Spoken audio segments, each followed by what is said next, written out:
So there's a lot of questions, of course, that most people have about, who is this person? How do they know this? Who taught them? So I'm going to try my best to answer all those questions. But some of those questions are very layered, and so it's going to take a while to answer. I will do my best. First off, you need to know that basically I have a lot of teachers. I can't just narrow down, it's anything from, your typical human teacher. And by the way, if you're in this field for more than, 2 days, someone's probably going to tell you your teachers don't always have to be human.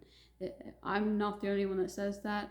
Many people say that. If they don't say that, something's wrong with them, actually. So basically, pretty much all of us, people are not the only ones that teach us. We've got guides, we've got totems, we've got other things, we've got spirit guardians. I say spirit guardians, some people say spirit guides, but basically spirit guardian, that the ones that I'm referring to are the guides that are there from birth to death, sometimes a little before and sometimes a little after. Everyone has them. It's not the kind of guardian angel thing that the occult people talk about. It's not that at all.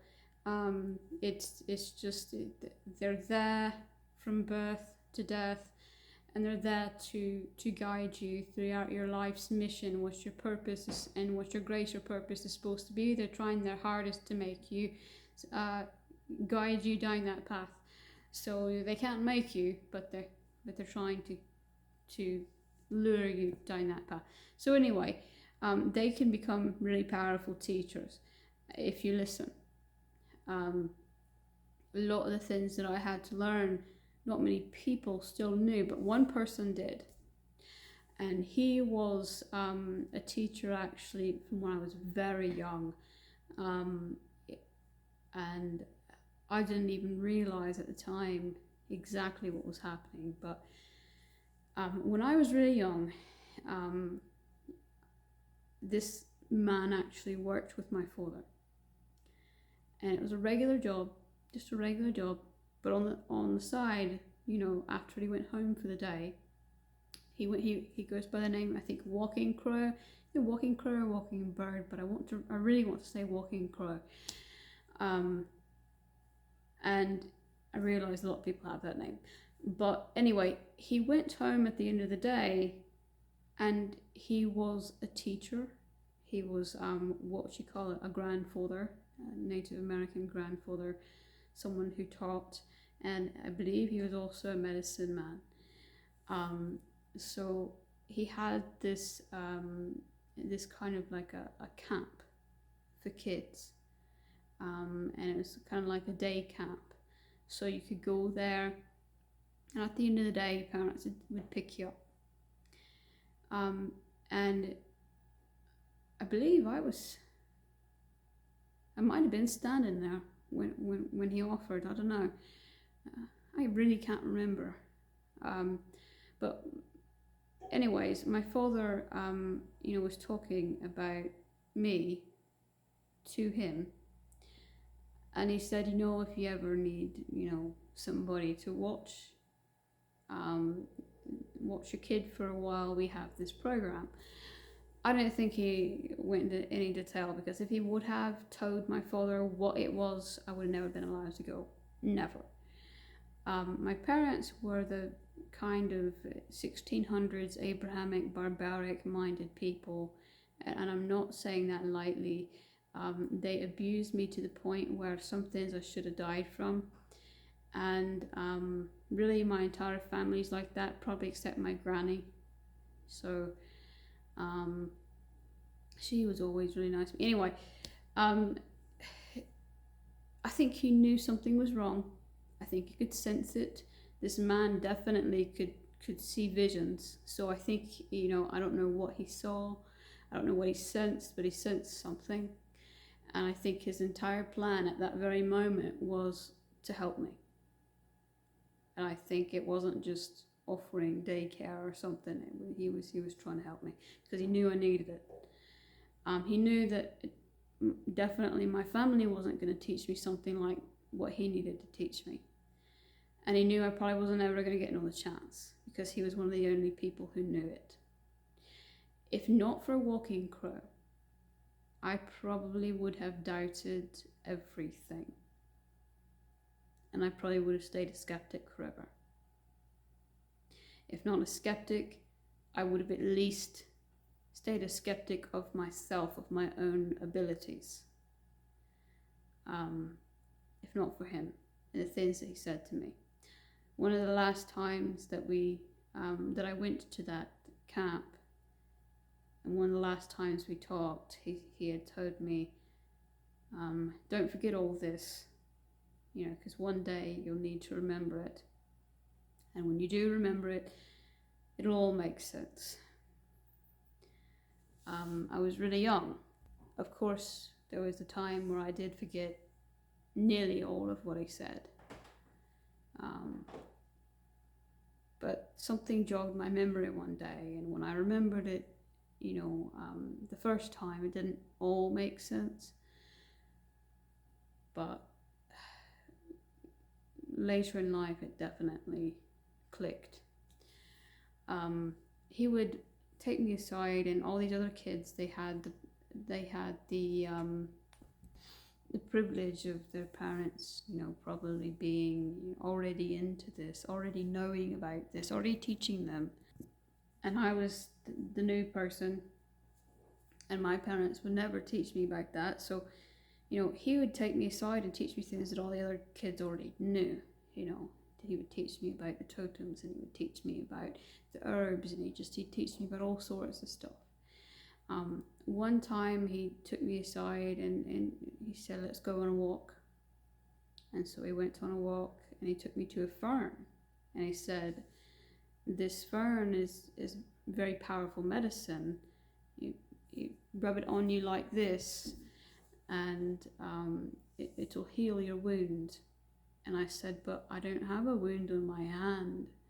That's not where my wound is.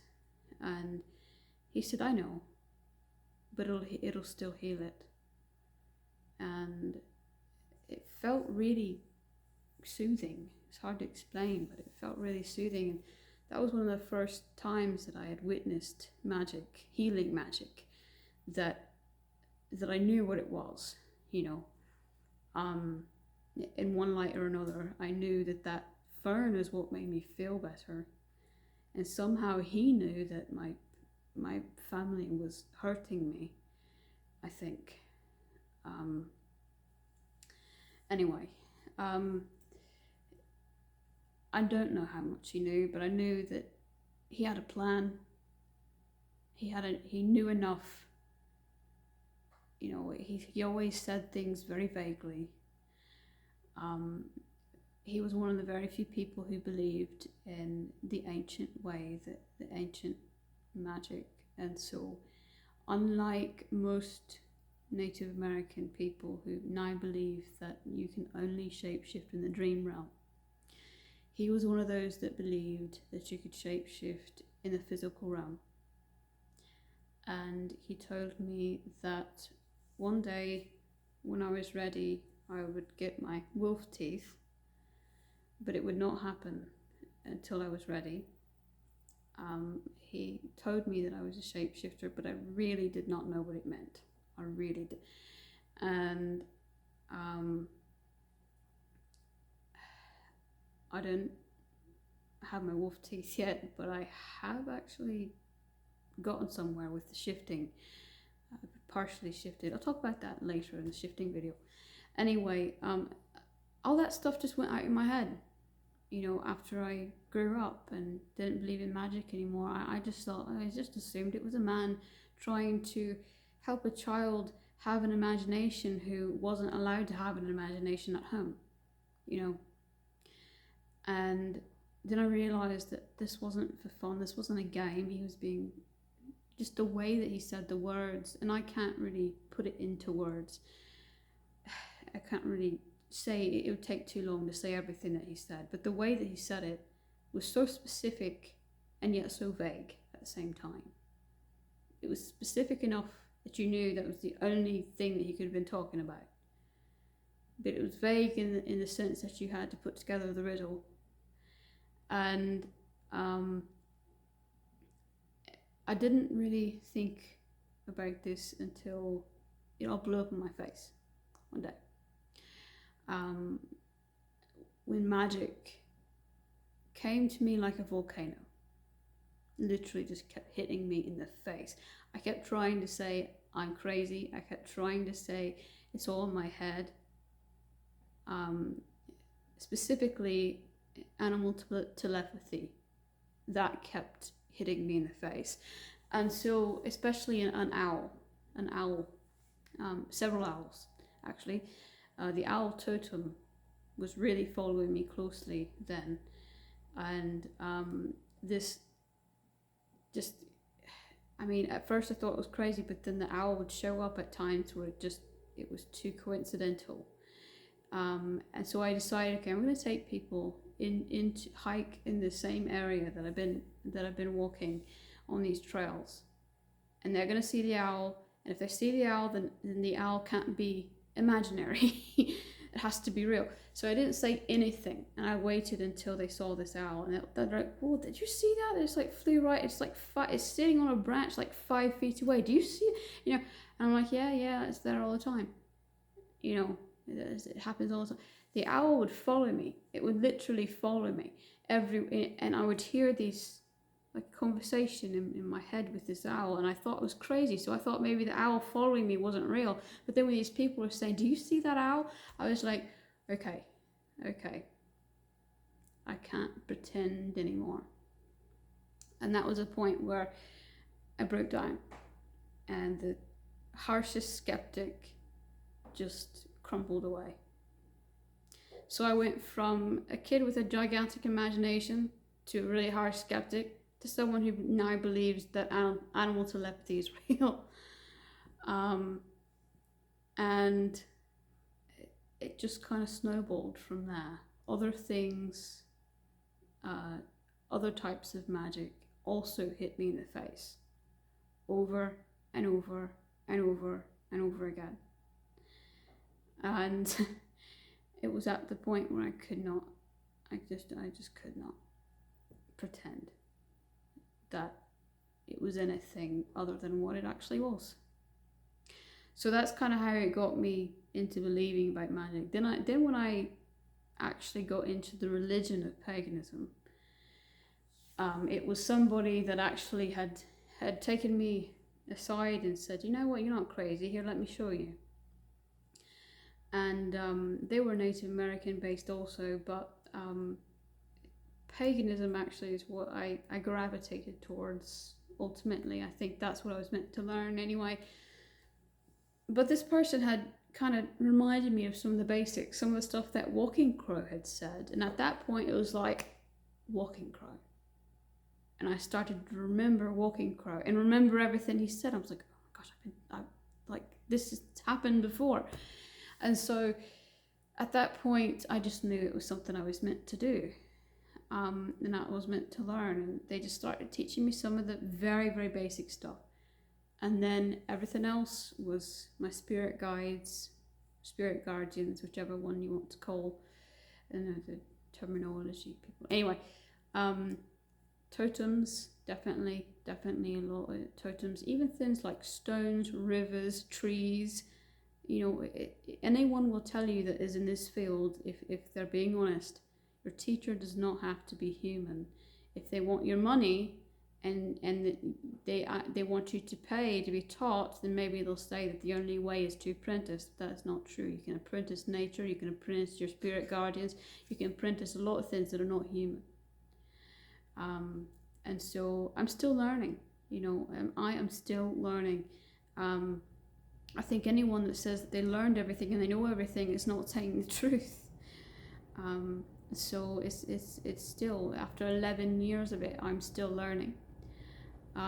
So yeah, that's just a bit about me. But little thing I forgot to mention, should probably say my name. I go by Naran, but that is an onomatopoeia for a name that was given to me, a real name that was given to me a really long time ago in a really long life, a past life. I use that name because that is the name that anything of nature calls me.